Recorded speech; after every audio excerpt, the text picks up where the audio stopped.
Hey, I'm Dunmere, a top 100 Overwatch player, and this is a guide for everything you need to know to terrorize on Human Torch. It'll cover actually useful techs and tips for all the abilities, and a section for how to actually play the character with gameplay examples. So Human Torch is actually full of a lot of little nuances to his abilities that are going to take them from having a lot of value to absolutely none if you don't know them. So we're going to cover that. All right, starting off with the primary fire and the secondary fire, we have the primary fire, which is a scatter shot, shotgun type attack. And then we have the right click, which is sending out these little balls of fire that damage over time and have explosive damage. So basically what you want to know about these two in their core basic capabilities is that if you're shooting at range at someone with the primary fire, you're not going to deal a lot of damage unless they're a tank, right? So a character like Luna Snow here, you don't really want to be using these. You want to be primarily aiming towards using the secondary fires because they will do AoE damage and they will damage over time, right? And they also have absolutely no range limit. So as you can see here, I can throw this all the way down here and I'll hit that, right? So if I'm fighting this Luna Snow from like a distance like this, spamming at them in spawn or something like that, you definitely want to be, right? Versus if you get on top of a target, get close to them, basically will do a lot of damage with a headshot. Boom, right? You can two-shot one of these bad boys, and then if you're fighting against something like a Hulk, like any tank, you can do a lot of damage hitting them, even from like a moderate distance, right? Like I'm still chunking this guy a lot. So it's not like the right clicks are just, the secondary fires are inherently better. It's just very situational. Okay. You do have a lot of uptime on the secondary fire attacks, but not perma uptime. So as long as you use them and you're weaving in some primary fires, you can get a lot of value out of both attacks, right? Like you can sit there spamming left click, spamming left click, spamming, and you keep recharging them pretty quickly, right? So like I said, as long as you're weaving in like one primary fire occasionally, you'll be able to have like perma uptime on these things.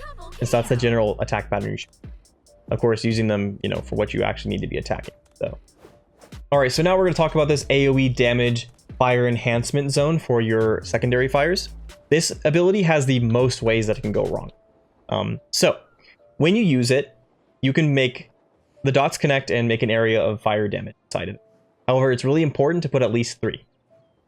If you put 3 down, anything that's inside it will take this damage over time. That big damage over time, just like that.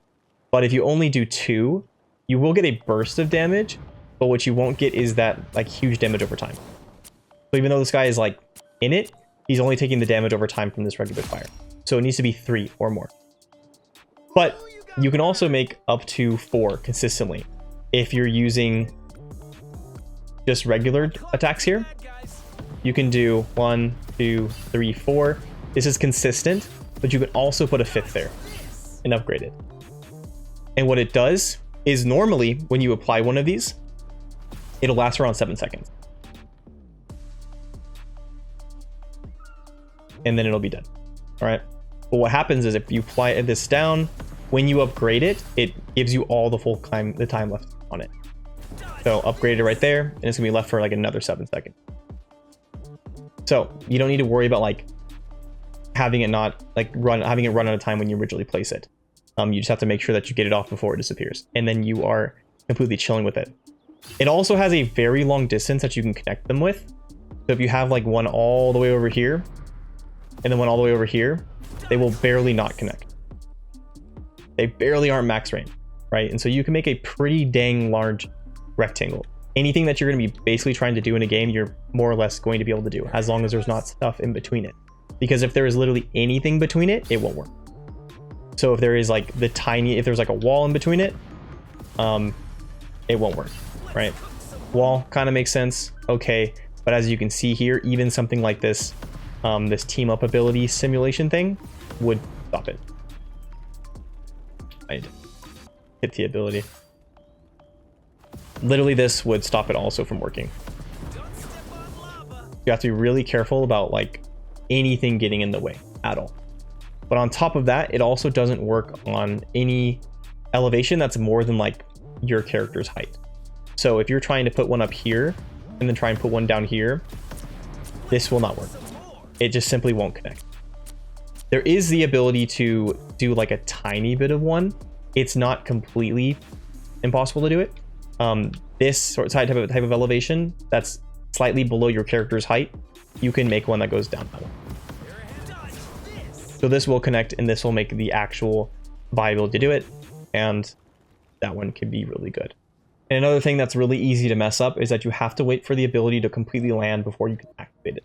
So if you pop one down and you're trying to like get it in a rush, but then you cast it, that one won't work. There's no forgiving time frame on it. The second you cast the ability is the second that it's going to be ended. You have to be really, really, really cautious with this one. So I have another tip really quick for the left shift, one that actually the game lies to you about. So the description tooltip says when you hold your shift, you enter a state of accelerated ascent, but that's actually not the only thing it does. So obviously it makes you just faster in general and lets you climb faster, right? But on top of that, it also makes you be able to go down faster. So what this means is that to be able to do this for people playing on the computer is that they're using their pinky for shift, but they can't use it for their crouch, which is, you know, usually left control. So what that means is that you really need to go into your settings really quick and rebind your crouch to having another option, right? I have it as one of my mouse buttons, but then this will let you go on ahead and go up and down way faster. And if not, you just can't use it. Like looking down doesn't give you the speed. All right, so now to talk about the air slam ability. The air slam ability is very useful just for moving around the map to escape and also knocking people back and dealing some damage, right? So there's a lot of really useful things that you can do with it, like trying to escape from enemies, boom, gonna dip out like that, really powerful. But it also explodes your little fire things here for extra damage, right? So what you can do with that is if an enemy is roughly around like half health, you can kill them with it, right? So hit them with a combo like that, easy, right? But what you can do that's not as, you know, slow or predictable is that you can cast it from basically any height, and you can immediately press your dash ability and you'll land in time from any distance. Easy clap. It's a really hard combo for people to predict. Yeah, you're poking at him, poking at him, poking at him, poking at him. Boom, right? So you can go ahead and do that. However, there is some other stuff to know about this too. So with this, when you explode it, it deals more damage per little fireball thing that you have out there, right? So if you have 3 of these out, you'll deal extra damage. And so if you're able to like pop a tank with like 3 or 4 of these things and then slam with them, you can deal a significantly higher amount of damage. So I dealt like a third of his HP just from having that one thing, right?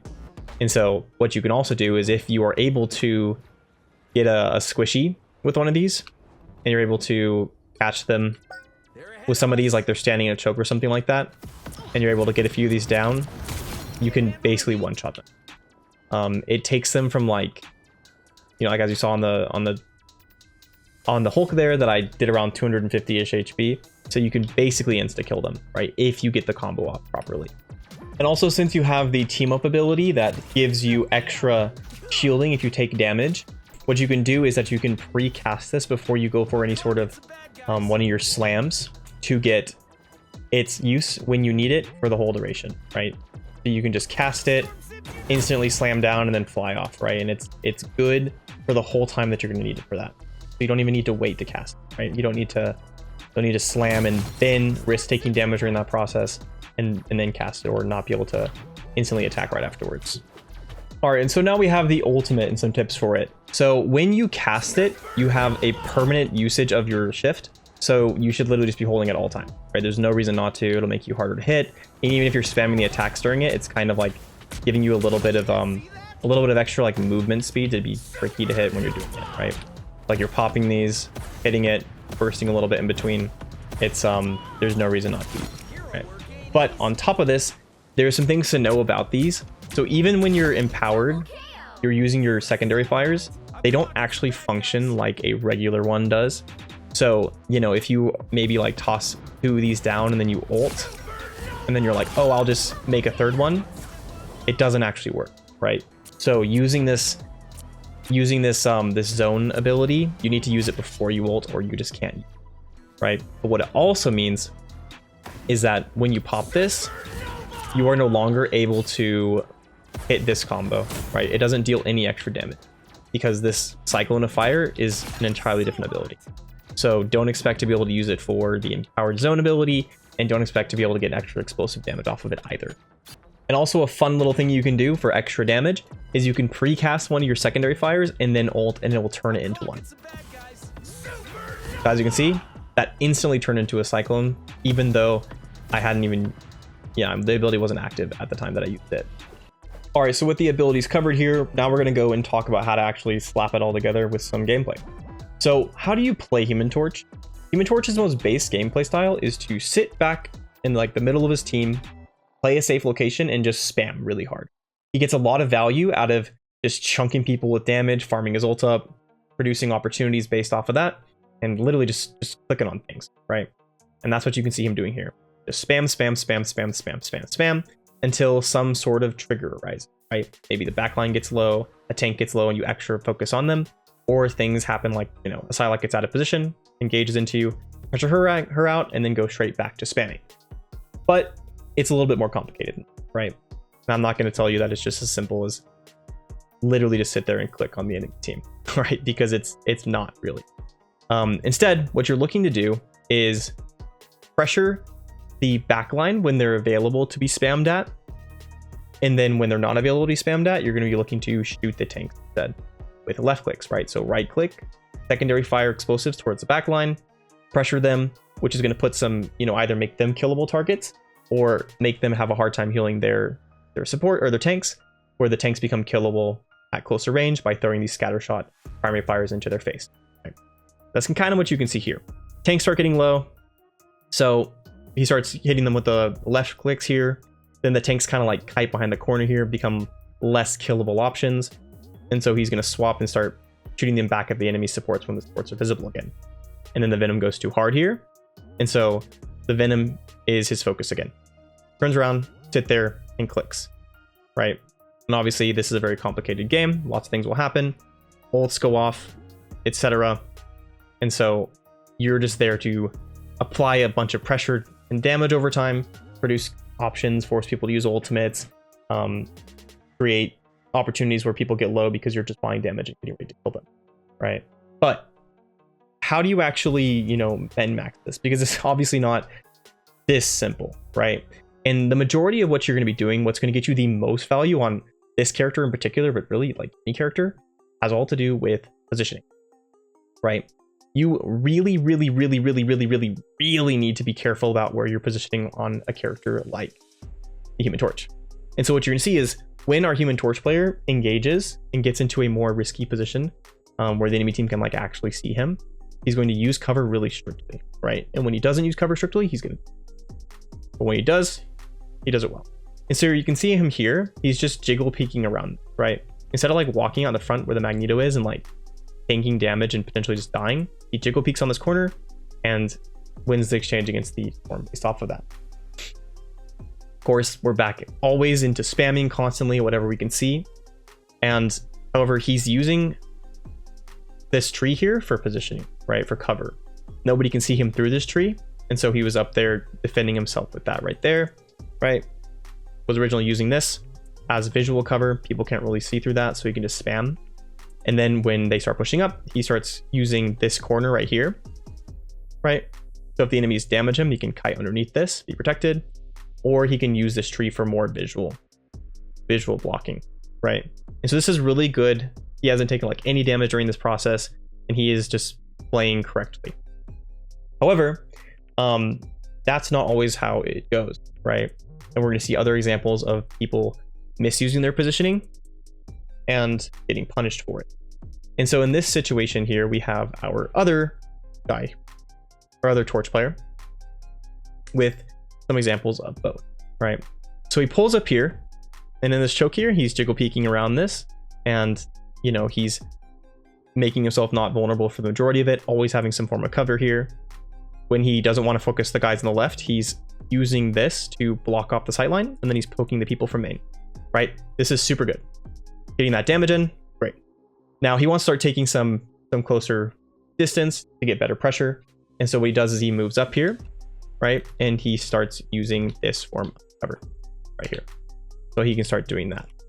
However, he gets a little bit sloppy with it. And so he wants to start pressuring the tanks because this Venom starts looking killable. And so does the Magneto. And so he walks up here and he just kind of positions himself in the middle of nowhere.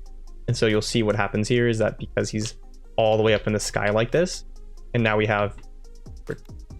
have the Luna, Loki, Storm all able to see him, he gets pressured down and he gets killed right there, right? And same thing happens with the other guy. The other guy had better positioning later in the fight, but he ended up also getting punished for it. And so, like I was saying, this character does not have very good mobility, and he's always stuck up in the air. And so if you aren't careful about your positioning, you have a very high risk of dying, right? So you have to be really, really cautious about this, always using some form of cover. And so he used this wall too, same sort of thing, right? But then when he wasn't doing that, he's using this, right? So he can use this if the enemy starts damaging him too much. He kites underneath it. The enemy's on top of this, so they can't see him there. And so he's using really good cover here, right? Bypassing these angles, great, things are chilling.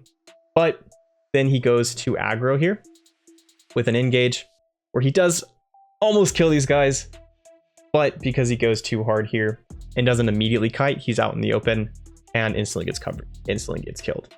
So you have to be really, really cautious with this sort of general positioning. However, there is more to the Human Torch than just spamming damage and trying to just shoot at people, right? He also has this other capability of producing these damage zones, right? But how do you want to use them? So I've seen a decent amount of Human Torch players who aren't really taking advantage of using these damaging zones. Instead, they're just kind of like popping the damage out, you know, throwing it, and then like using this upgrade to like damage people with the line, which, as we talked about, doesn't apply the damage over time in a strong damage source or in the stronger version of it. And so what you're looking to do with this is create zone denial area, right? And so what we're going to see here is a very, very good example of this. Both tank sets want to be pushing up, right? They want to be able to like get towards the middle of this and then potentially come up into the choke here and stuff the enemy's team. And so what we're going to see here from our Human Torch player is that he makes this triangle zone that denies this whole space here and allows the red team tanks to pressure up, right? From his perspective here, you can see how clean the timing is on it. He is very patient with how he does it, and he looks to pressure the enemy tanks right as they start walking up, right? He has it set up, and then right as the Magneto walks through, he spams this. Magneto takes a bunch of damage, and they have to back up. And like this alone is like a fight-winning potential source of value, right? Compare this to what the other guy does, where he tries to do something similar, but he doesn't actually get anywhere near the value, right? So instead of applying it in this choke point here, when the enemy tanks there or on top of the enemy tanks, he applies it in a way where he puts it in a triangle like this, right? But as you're going to see, nothing is actually being pressured by them, right? The enemy tanks are able to stand where they wanted to stand on this side here and use this as cover. And the enemy supports are not pressured anyway. The supports are just going to be standing back here. The fire isn't actually like moving them, right? And so this is where you look at the core difference of how you want to use this. You have two primary options when you're using these sort of things. The first one is to pressure the enemy tanks with, right? Which, as you can see with the first example, this triangle here, you're popping it in a way where the tanks are in it, where you're taking them away from a place they want to be in, right? That's option one. And then option two is putting it on the enemy backline. The enemy backline one is harder to do, but it's still very effective, right? And so if our guy here was able to apply this in a sort of triangle like this right here, what this would do is it would either force the supports to go ahead and walk forward, like, you know, walk forward and play right here, and then be really at risk of dying because they don't have good cover to play, or force them to completely play back and like stay there. And if they're not able to walk up for the 6 seconds or so it's active, these tanks can't get any support, and then it's a 4v6, right? And the other team could just walk completely straight up. And so this is like the effective ways you want to use this. Whereas you had our second Human Torch here who applied it in the middle, and because it was applied in the middle, it didn't actually do any proper zoning, right? Also, it's like very, So not that good. However, something that's really important to consider, as I talked about earlier, is how difficult it can be to actually use these, right? Because if you were to apply this in anything and have it be blocked by any sort of line of sight, right? So if we were to do something a little bit like this here, put one here, here, here to try and do the backline focusing triangle. This would get line of sight blocked by this brick, and then this would not connect and it would not make a triangle, and so it wouldn't apply the damage or wouldn't make a closed shape, right? Or alternatively, if they tried to do something like this, right, the height difference on the stairs here would stop it from working too. And so you have to be really cautious about how you use this, and you have to be really careful. It can be really, really difficult, right? And so it's going to make it a lot easier to use it on the frontline tanks, but this is going to be, still something you should be looking for, applying it into the backline if you can. So because this is such a really important part of Human Torch's kit, this ability to deny zones, we're going to talk about two more connected concepts that are really, really important. The first one of these is what you're actually trying to deny by using the ability. And then the second one is the timing of it and rules for how you're going to understand when to use these. All right, so what you're going to see in this situation here is you're going to see that the blue team here is holding the space on the high ground, and the red team is having to recontest walking back to this choke point. The blue team does end up giving up this space, but we're going to pretend that they didn't because they shouldn't have. And so I'm going to show you how you could play around it based on what they're doing. All right, so starting off, if you're the Human Torch player, you have two things that you can do here like we talked about, right? You can prioritize attacking the tanks, or you can prioritize attacking the supports, right? And so there's going to be a time where the tanks walk through, there's going to be a time where the supports walk through. The DPS are kind of targetable, but realistically, they're not what you want to be going for with this, because a lot of times they're flying in the air, or they can dash for the ability really easily, or they're just being shored up by their supports. And so instead you're prioritizing denying the enemy's tank's ability to take space, or you're just shooting the backline, which is the biggest priority, right? However, those are your two things you can do. You can shoot the tanks, or you can deny the tanks, or you can deny the supports, right? And so what we are actually trying to do with this ability is deny good areas of the map. Areas of the map where the enemy is safe, right? That's what they want to do. The tanks want to be basically pushing up from safe spot to safe spot and control that area, right? So they want to be like walking through, taking this corner, then walking through and taking this corner, and then just kind of fanning out into the high ground here, then maybe pushing forward and then taking into like this space here. That's what the tanks generally want to do, right? And then the DPS and supports would want to walk up into that area, following along, doing the same sort of thing. So basically, you want to use this ability when the enemies are, or like I said, what you're trying to do with this ability is deny those locations. So what you want to do is you want to put this in a way that the enemies can't stand in these good locations, right? So what you're going to see here is you're going to see the tank, as their tank's pushing forward to take this good location, that's when you would want to deny it, right? You would want to deny that from them.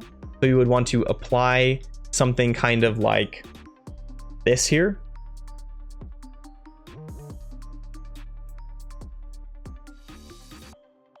Boom, boom, boom, right as this Doctor Strange starts walking forward, right? And assuming your team, of course, was all holding up with your Magneto here, pressuring this guy, he is not going to be that safe as he walks through this and as he's trying to get into this location, right? So you're using this to deny him from getting onto this corner here.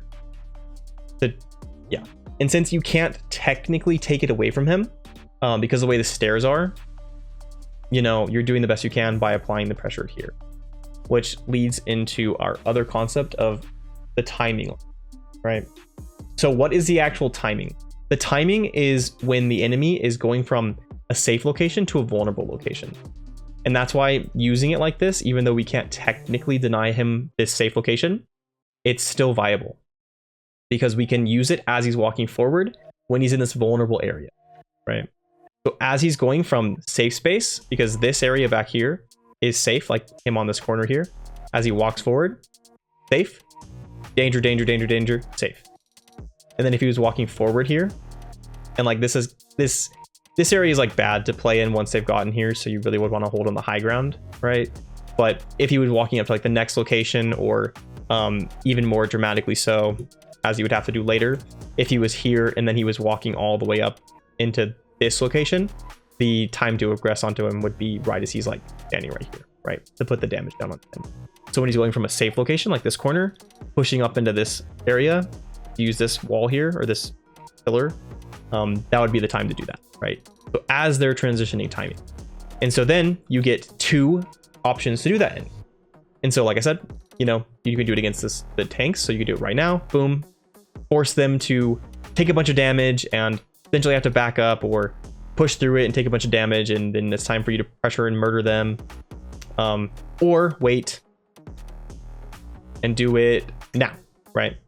And do the same kind of thing where you are applying this in a triangle like this, right? That would deny the supports and make it really hard for them to walk through.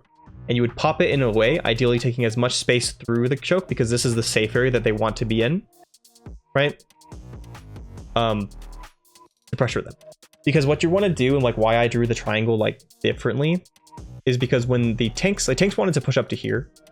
So if you have it set up to take that away from them and not let them get forward, that's what you want to be doing. You want to stop them from going forward, right? But the supports don't really want to go forward until they're safe to do so.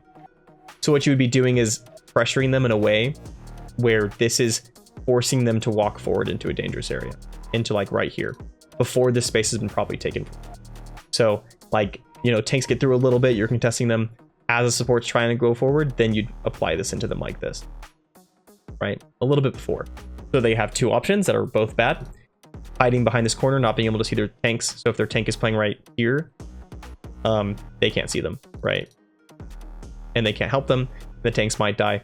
Or they have to choose to walk forward into this and potentially die standing on the open awkwardly here, or, you know, try and walk up onto this corner, but then your DPS pad, because your tanks are holding this area, your DPS are like up in the high ground here, and they can just burn the supports that had to go into a bad space.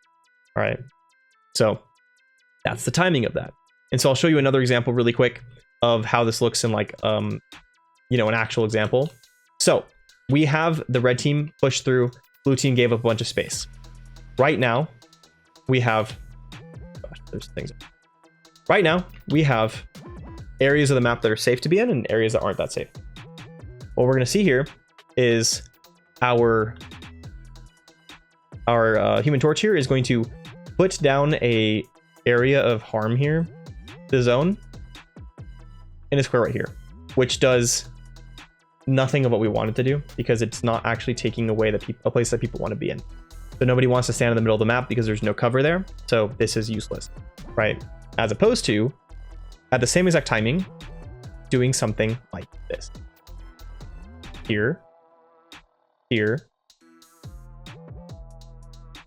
here, here, right? To make this horrible line, to make this trapezoid of death here, that is pressuring the enemy backwards, right? Or pressuring the enemy into awkward locations, forcing these guys to back up in an awkward location so that they are going behind the corner, or they're all like stacking up back here where they are really easy to hit with big dam explosions, or having to back up here and not be able to see their tanks, and then not allowing their tanks to start backing up if they start taking too much damage, or really go to a you know, back up with them, which they don't actually really want to do. But if they're not able to back up and get with their supports at all, then they're going to be kind of cooked, like right here, right? And so with the timing on this, what we're looking to do is apply this when the enemy team is in this awkward situation of going from safe spot, which is this corner, these are pretty safe, from there to dangerous. So right as these supports are rotating like this, they are standing in the middle of nowhere, and they're still in the middle of nowhere. And as we see, we've gotten 2 shots down, and if we'd applied it right here, and then even put it right here, that's straight up right now, boom, these guys could be on fire right now, standing in a really awkward place, and they have to go either forward into the damage or backwards and not be able to support their tank, right? So those are the criteria.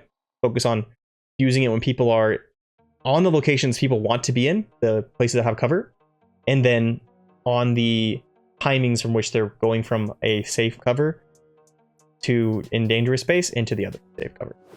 All right, so now we have what should you be doing with your dive slam ability. It's a very fun ability, it's exciting, but the problem with it is that it can either get you killed, like we saw at the very beginning of this section, or what it can do is make you feel like you just kind of did okay, but like actually be kind of hard throwing. And so what we're gonna see is this guy, he's sitting here spamming really, really hard, right? We've already seen this clip, but as we've seen, he was just chunking them really hard, right? So hard that they were forced to use cloak and dagger ultimate. And so what he does here is instead of just sitting there spamming, playing his life, kind of waiting this ultimate out, he tries to get a big dam with like 3 of these burst things. He tries to kill somebody, right? However, he doesn't kill anybody, but he also doesn't die. However, it was still a really bad move from him because he is now out of the fight for 1, 2, 3, 4, 5, 6 seconds, right? He has now done absolutely nothing for 6 seconds, except for having used one of his abilities and then having used up half of his like movement cooldown thing, and also given up 6 seconds of him just sitting there spamming. So that's another 6 seconds of him spamming and getting his ultimate up. He probably would be around like 85% ultimate charge and be almost ready to fry people with it and potentially beat this Luna Snow from, you know, before she would charge her ult, right? So this is the thing that you have to be really careful about. And so even if it doesn't get you killed, it might waste a bunch of your time. And you'll see another example here where the same sort of thing happened, where he comes in here. It's actually, he walks into this fight, spamming really hard, putting some damage into people. But then he looks to try and go for a pick. Instead of getting consistent value, he tries to get a pick on this Luna back here. And even though he hits her for this, if the character isn't like half HP, they insta-heal themselves. And so he has to get out. And same exact thing. He spins and he's out of the fight for like 11 seconds. For nothing. And he's losing all the ult charge potential. And, you know, he doesn't have his dash for like now. You know, like now might be good. Because he can dash into this and he could just stay on this corner. Because he doesn't have to get out.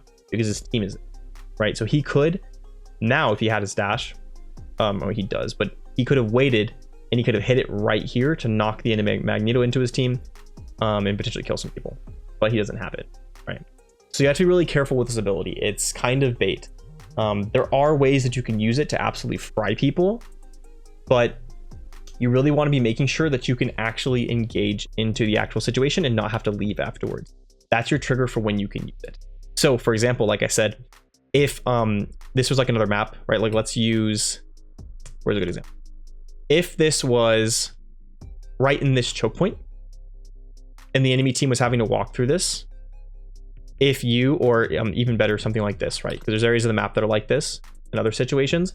If the enemy team had to walk through this, or like a support had to walk through this, if you can play up here on Human Torch and spam these guys, you know, your little orbs down here, you're free to burst into them there, right? As they have to walk through the choke. Because all you have to do is just dash up a little bit and you're playing up in this corner here and you're completely safe, right? And so that would be like a perfectly fine way to do it. But then, as I just said, right here, when your tank's with you, these guys are like being pressured really hard and you can pressure with it. So basically the rule of thumb is if you can't stay there afterwards, you don't want to use it. Okay, so now we have how to use Human Torch's ult.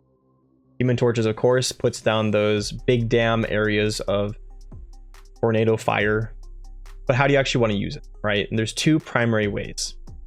So the first one you can do is an aggro use, right? But what are you trying to actually target? What you're trying to target is characters that are isolated, right? If they're not able to get support, that's obvious.